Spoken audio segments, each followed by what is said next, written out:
قصور میرا نہیں، جتنے راوی بدلتے گئے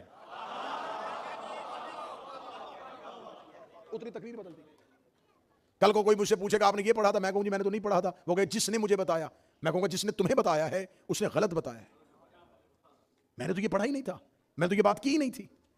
اس کا مطلب ہے کہ راوی نے میری تقریر کا رنگ تبدیل کر دیا اپنی روایت کے ساتھ.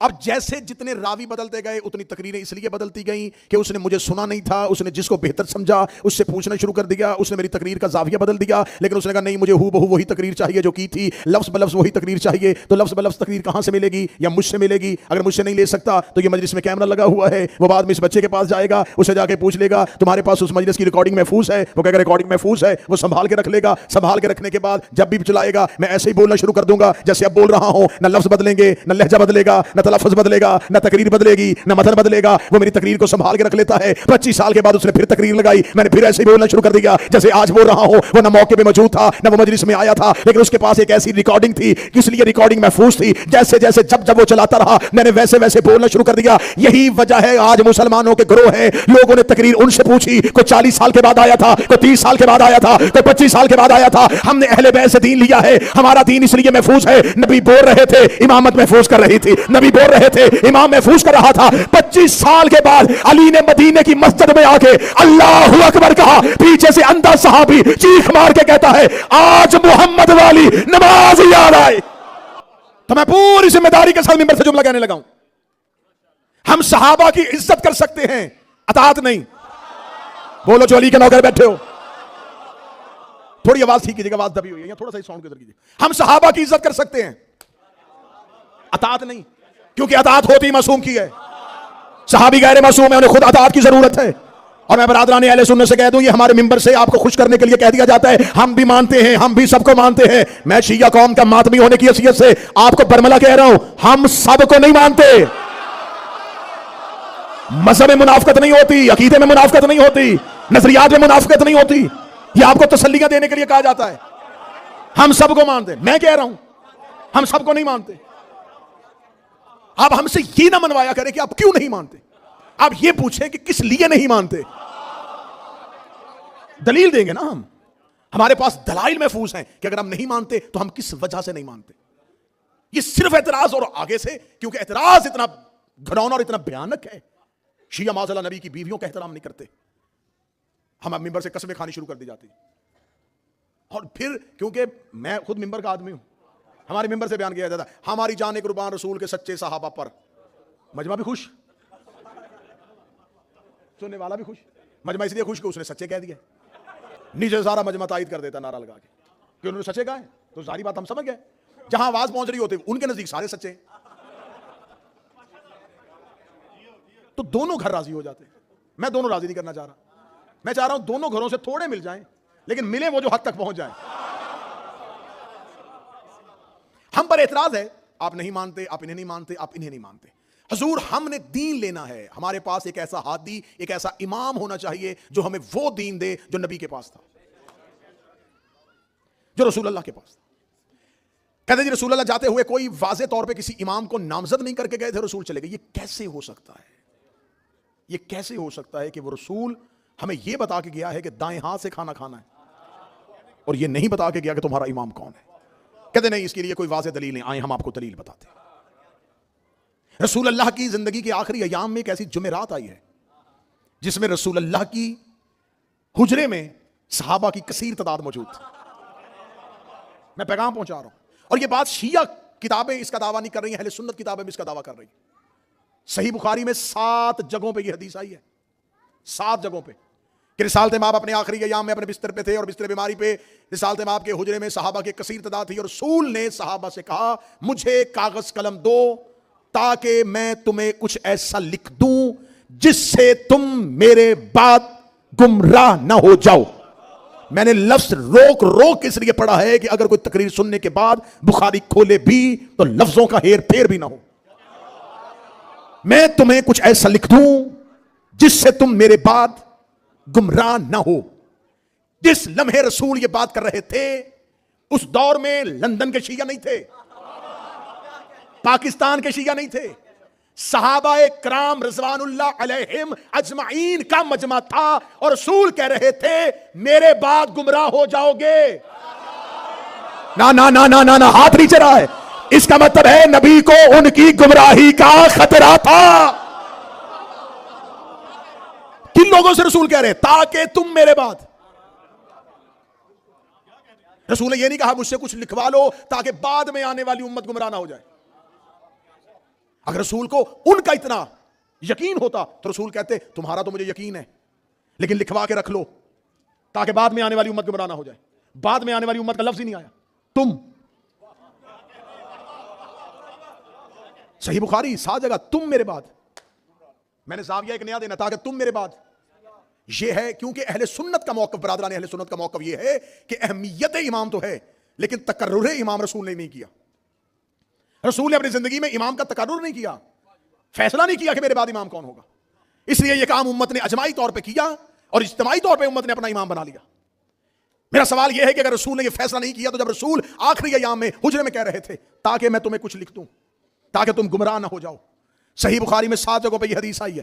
آپ نے بار بار یہ حدیث سنی ہے، مجھے تفصیلات بتانے کا نہیں لیکن مجھے زاویہ بدلنا ہے. جب رسالت مآب نے کہا تمہیں کچھ ایسا لکھ دوں تاکہ تم میرے بعد گمراہ نہ ہو جاؤ تو ایک شخص اٹھا اور اس نے اٹھنے کے بعد کہا حسبنا کتاب اللہ، ہمیں کتاب پروردگار کافی ہے کیونکہ اللہ کی کتاب میں ساری باتیں کھول کھول کے بیان ہو گئی ہیں. لہٰذا اب ہم جو بھی مسئلہ ہوگا، جو بھی پریشانی ہوگی، ہم اللہ کے قرآن سے ڈھونڈ لیں گے، ہمیں آپ سے لکھوانے کی ضرورت نہیں ہے. اہل سنت کی 7 جگہوں پہ صحیح بخاری نے لکھا. رسول لکھوانا چاہتے تھے، ایک شخص نے نہیں لکھنے دیا. رسول نے کہا لکھوا لو، انہوں نے کہا اللہ کی کتاب کافی ہے. رسول نے یہ نہیں کہا تھا لکھوا لو تمہارے لیے بہتر ہوگا. رسول نے کہا تم میرے بعد گمراہ نہ ہو جانا. اس کا مطلب نبی جو بھی لکھ کے دینا چاہتے تھے اس میں امت کا گمراہی سے بچنے کا کوئی وظیفہ تھا، کوئی ایسا نسخہ تھا جس سے امت گمراہی سے بچ سکتی تھی، جس سے امت گمراہی سے خوف زدہ جو تھی وہ بچ سکتی تھی کہ اب ہم گمراہ نہیں ہوں گے. نبی کے پاس کچھ ایسا نسخہ تھا، نبی کے پاس کوئی ایسی تحریر تھی، نبی کے پاس کوئی ایسا ضابطہ تھا، نبی کے پاس کوئی ایسا قانون تھا، نبی کوئی ایسی چیز لکھوانا چاہتے تھے اس سے امت گمراہی سے بچ سکتی تھی. لیکن ایک شخص اٹھا، اس نے نبی کو نہیں لکھنے دیا، اس نے کتاب اللہ کہہ دیا. ہم بحث بعد میں کریں گے کتاب اللہ کہنا چاہیے تھا یا نہیں کہنا چاہیے تھا، یہ بحث بعد میں ہوگی. کس ذہن سے کہا تھا یہ بحث بعد میں ہوگی. یہ جملہ ٹھیک تھا یا غلط تھا، لیکن اتنا تو طے ہو گیا کہ نبی گمراہی سے امت کو بچانا چاہتے تھے.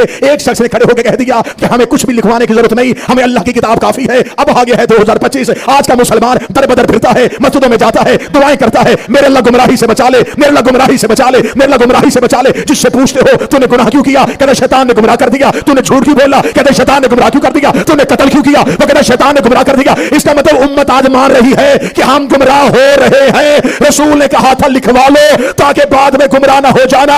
اس کا مطلب شیطان گمراہ کرتا تھا اس لمحے تک جب تک نبی لکھوا رہے تھے. اب جب نبی سے ایک بندے نے کاغذ قلم کا انکار کر دیا، اب قیامت تک جو بھی گمراہ ہوگا وہ شیطان کی وجہ سے نہیں، اس بندے کی وجہ سے. تقرر امام ہو چکا تھا، تعین امام ہو چکا تھا، لیکن امت قبول نہیں کر رہی. اب رسالت مآب نے اپنی زندگی کے آخری ایام میں جو تاریخ سے دلچسپی رکھتے ہیں وہ سر اٹھائیں. رسالت مآب نے اپنی زندگی کے آخری ایام میں ایک لشکر ترتیب دیا تھا جس لشکر کو لشکر اسامہ کہتے ہیں. 17 سال کا نوجوان رسول نے نام بتایا تھا اور اہل سنت برادران کی کتابوں میں لکھا ہے کہ رسول اکرم نے فرمایا تھا جو لشکر اسامہ پہ نہ جائے گا وہ ملعون ہوگا. کسی حکم کے بارے میں نبی نے اتنی تاکید نہیں کی جتنی لشکر اسامہ کے بارے میں کی. جو نہیں جائے گا وہ ملعون ہوگا. اور 17 سال کا ایک ینگ لڑکا اسے کہہ رہا ہے کہ اس کی سرپرستی میں جاؤ. وہ نبی جو امت کے لیے امام نہیں بنا رہا، وہ لشکر کا امیر کیسے بنا رہا تھا؟ ایک لشکر کا امیر رسول نے خود چنا. جاؤ اسامہ کے ساتھ جاؤ، اسامہ کی سرپرستی میں جاؤ. اب اس لمحے بھی اعتراض ہوا تھا، یا رسول اللہ یہ اسامہ زید بن حارثہ کا بیٹا 17 سال کا لڑکا، اس کی قیادت میں اتنے جید لوگ چاہیں، کیا کہنے حکمت پیغمبر کے. نبی کو خبر تھی، نبی نے اپنی زندگی میں اسامہ کی سرپرستی اس لیے دی. نبی کو پتا تھا کہ کل کو علی سے خلافت یہ کہہ کے واپس لی جائے گی کہ علی چھوٹا ہے. سنے مبارک ہم علی جو ہے وہ کم ہے، ہم لوگ جو ہیں وہ علی سے عمر سن کے اعتبار سے بڑے ہیں. تو نبی نے زندگی میں اسامہ کی قیادت دے دی. تو جو نبی امام کا تعین نہیں کر رہا، اس نے لشکر کا امیر ایک 17 سال کا نوجوان اپنی زندگی میں بنایا. تو ایک اتنا سا مختصر سا لشکر نبی بغیر امام کے نہیں بھیج رہا. تو یہ کیسے ہو سکتا ہے کہ اپنے بعد وہ اپنی امت کو بغیر امام کے چھوڑ کے چلا جائے؟ اب میرا اہل سنت دوست، اگر آپ نے حنفی فقہ بھی لینی ہے، حنبلی بھی لینی ہے، شافعی بھی لینی ہے، مالکی بھی لینی ہے، ہمیں کوئی اعتراض نہیں، لیکن ان چار ائمہ اور نبی کے درمیان ایک لمبا فاصلہ ہے. ہم نے رسول کے بعد ایک اتنا سا لمحہ بھی بغیر امام کے نہیں رکھا. ہم نے رسول کے فوراً بعد علی کو امام، پھر ہمارے بعد ائمہ کا سلسلہ شروع ہو گیا. آپ نے نبی کے فوراً بعد امام نہیں بنایا، آپ نے خلیفہ بنایا.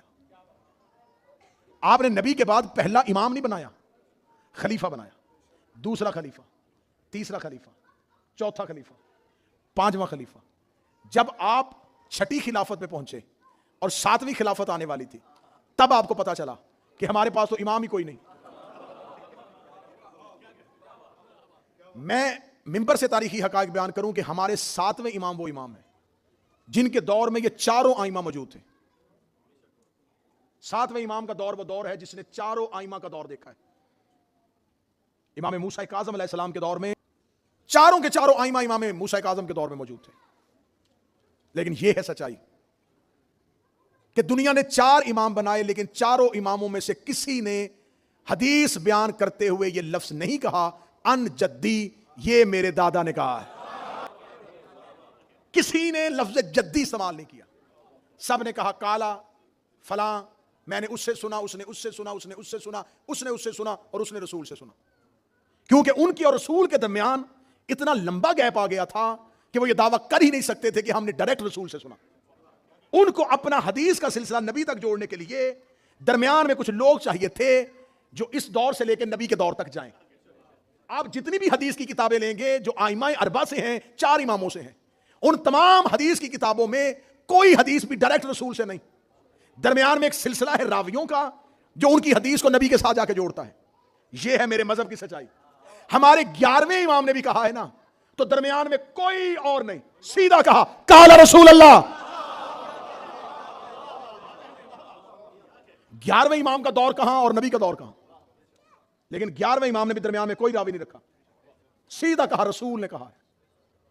اور اگر کسی نے شجرہ پڑھا بھی، راویوں کا شجرہ بھی پڑھا، تو اس نے درمیان میں کہا میں نے اپنے باپ سے، اس نے اپنے باپ سے، اس نے اپنے باپ سے.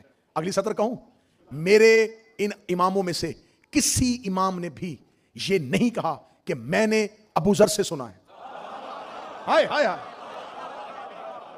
جبکہ حضرت ابو ذر کتنا جید صحابی ہے کہ رسول کہہ رہے اس سے زیادہ سچا زمین نے اٹھایا ہی نہیں. کسی امام نے نہیں کہا میں نے سلمان سے سنا ہے، کسی نے نہیں کہا میں نے ابو ذر سے سنا ہے، کسی نے نہیں کہا میں نے مقداد سے سنا ہے، کسی نے نہیں کہا میں نے عمار سے سنا ہے. حد نہیں ہو گئی؟ میرے کسی امام نے نہیں کہا کہ ہم نے نانی سے سنا ہے، ہم نے فلاں صحابی سے سنا ہے، ہم نے فلاں صحابی سے سنا ہے. یہ کہتے ہیں ہم نے اپنے کانوں سے سنا ہے، ہم نے اپنے کانوں سے سنا ہے. اور جن گھروں میں حدیث قصہ پڑھی جاتی ہے، جابر کہتے ہیں ان فاطمہ الزہرا، میں نے زہرا سے سنا ہے. زہرا نے نہیں کہا کہ میں نے جابر سے سنا ہے. سیدہ نہیں کہے گی کہ میں نے جابر سے سنا ہے، جابر کہے گا کہ میں نے زہرا سے سنا ہے، ابو ذر کہے گا کہ میں نے علی سے سنا ہے، مقداد کہے گا کہ میں نے حیدر کرار سے سنا ہے. یہ کسی سے بھی روایت نہیں لیتے. اگر یہ کسی سے لیں گے یہ یہدون بامرنا نہیں رہیں گے. یہ ہدایت کرتے ہیں تو صرف اور صرف اللہ کے امر کے ساتھ ہدایت کرتے ہیں. ہمارے ائمہ میں سے کوئی بھی سلسلہ رسول سے جڑا ہے، رسول کا سلسلہ پروردگار سے جڑا ہے. وَأَوْحَيْنَا إِلَيْهِمْ، ان پر اللہ وحی کرتا ہے. فعل الخیرات، یہ خاص خیرات دیتے ہیں. وَإِقَامَ الصَّلَاۃ، یہ خاص صلاۃ ادا کرتے ہیں. جب ہمارے ممبر سے پڑھا جاتا نا انما ولیکم اللہ ورسولہ والذین آمنوا الذین یقیمون الصلاۃ ویؤتون الزکاۃ وهم راکعون، بے شک اللہ ولی ہے، اس کا رسول ولی ہے، اور بولے وہ یہ غلط ترجمہ ہے. یہاں پر مراد صرف مولا علی کو لیا جاتا ہے. انما ولیکم اللہ ورسولہ والذین آمنوا الذین، بے شک اللہ ولی ہے، رسول ولی. اور ممبر سے یہ اتنا پڑھا گیا ہے کہ بعض چیزیں غلط العام ہو کے شہرت پا جاتی ہیں. ترجمہ کرنے والا کہتا ہے اللہ ولی ہے، رسول ولی ہے، اور وہ علی ولی ہے جو حالت رکوع میں زکات دیتا ہے. یہی ترجمہ پہنچا ہے نا. تو میں بھی 2 × 2 = 4 کرنے لگا ہوں. یہاں پر الذین یقیمون الصلاۃ یؤتون الزکاۃ راکعون، الذین جمع کا صیغہ، یقیمون جمع کا صیغہ، یؤتون جمع کا صیغہ، راکعون جمع کا صیغہ. ایک نہیں، سارے ایسے ہیں جو حالت رکوع میں زکات دیتے ہیں. یہاں صرف مولا علی کی ولایت کی بات نہیں ہو رہی. والذین، اور وہ سارے امام ایسے ہیں. امام سے پوچھا گیا تھا، امام نے فرمایا تھا ہمارے ہر ایک دور کے محمد نے حالت رکوع میں زکات دی ہے. امیر المومنین سے سلسلہ شروع ہوا ہے, امیر المومنین سے لے کے 11ویں امام تک, ہر ایک امام نے. اور یہاں خدا کہہ رہا اقام الصلاۃ, ایک خاص صلاۃ, و ایتاء الزکات, ایک خاص زکات. علی نے انگوٹھی دی ہے. اور خدا قرآن میں کہتا ہے, اور بعض بندے یہ کہتے ہیں علی نے انگوٹھی دی تو ولایت مل گئی, نہ بھی انگوٹھی دیتا ولایت تب بھی علی کے پاس تھی. یہ کس نے کہہ دیا ہے کہ علی بستر پہ سوئے تھے تو خدا کی مرضیاں ملی تھی؟ یہ کس نے کہا ہے کہ علی میدان میں گئے تھے تو شاہ مردہ بنے تھے؟ علی واقعات کی وجہ سے فضائل نہیں لیتا, فضائل واقعات کا انتظار کر رہے ہوتے. مولا امیر المومنین مسجد میں تھے. اب مجھے یہی مجمع بول کے بتائے کہ جب علی مسجد میں نماز پڑھتے ہوں گے, آپ اپنے ذہن سے اندازہ لگا کے بتائیے گا کہ امیر المومنین اگلی صف میں کھڑے ہو کے نماز پڑھتے ہوں گے یا جماعت کی پچھلی صف میں؟ یہ کوئی جواب ہی نہیں ہے, نہ اگلی ہے نہ پچھلی ہے. اگلی میں یا پچھلی میں؟ اگلی صف. ظاہری بات ہے کہ علی جیسا اگلی صف میں کھڑا ہوگا. پیچھے صفیں, علی اگلی صف میں. سائل آیا دروازے پہ, علی ہے اگلی صف میں.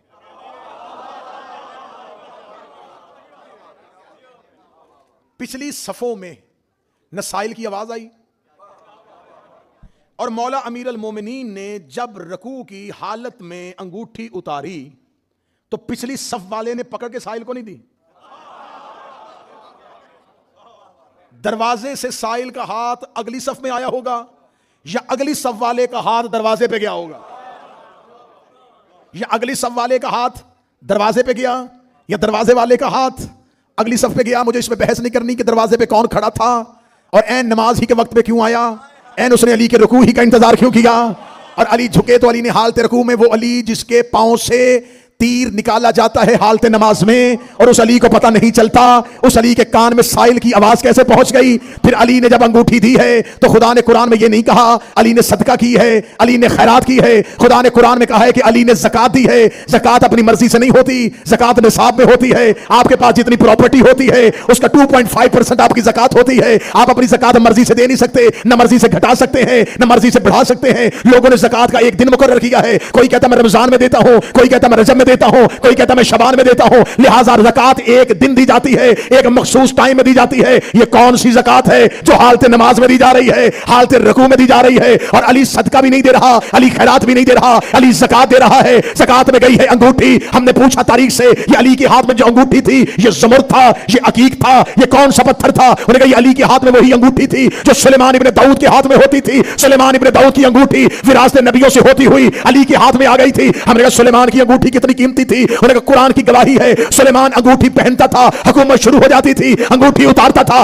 حکومت ختم ہو جاتی تھی. ہم نے کہا سلیمان شہر کا نبی تھا, سلیمان قبیلے کا نبی تھا. سلیمان ابن داؤد کی حکومت کتنی تھی؟ انہوں نے کہا حکومت ایسی تھی ہواؤں کو چلنے کا حکم دیتا تھا, پرندوں کی بولیاں سمجھتا تھا, جنات اس کے تابع تھے, کائنات میں اس کی حکمرانی تھی. وہ جتنی حکومت تھی وہ اس کی انگوٹھی میں تھی. یہ انگوٹھی علی کے ہاتھ میں آ گئی, علی نے زکات میں دے دی. اور سلیمان کی ساری حکومت جس کی جائیداد کا زکات ہو اس کی کل جائیداد کتنی؟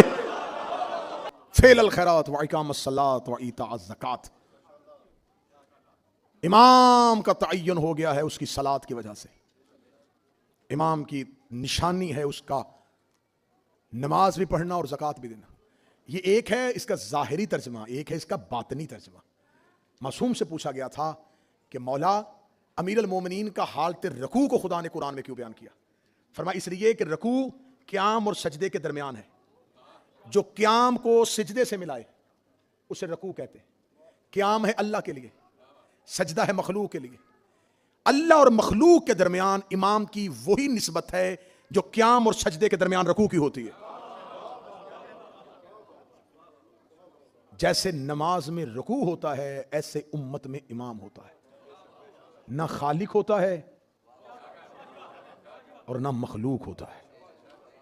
جو قیام کو سجدے سے اور سجدے کو قیام سے ملائے اسے امام کہتے ہیں. میرے چھٹے شہنشاہ کا شاگرد ہے ہشام, گزر رہا تھا اور دربار خلافت میں اس بات میں بحث ہو رہی تھی کہ امت کو امام کی ضرورت نہیں ہے, ضرورت امام نہیں ہے. ہشام جا کے پیچھے بیٹھ گیا, تقریر پوری سنی. تقریر سننے کے بعد آواز دی گئی مفتی بغداد کی جانب سے کہ کسی نے کوئی سوال پوچھنا ہو تو پوچھے. ہشام اٹھ کے کھڑا ہوا. ہشام نے کہا جی میرا سوال یہ ہے کہ اللہ نے آپ کو آنکھیں کیوں دی ہیں؟ اسے کہا یہ کون سا سوال ہے؟ ہشام نے کہا یہی سوال پوچھنا چاہتا ہوں. اسے کہا آنکھیں دی ہیں دیکھنے کے لیے, کان سننے کے لیے, زبان بولنے کے لیے.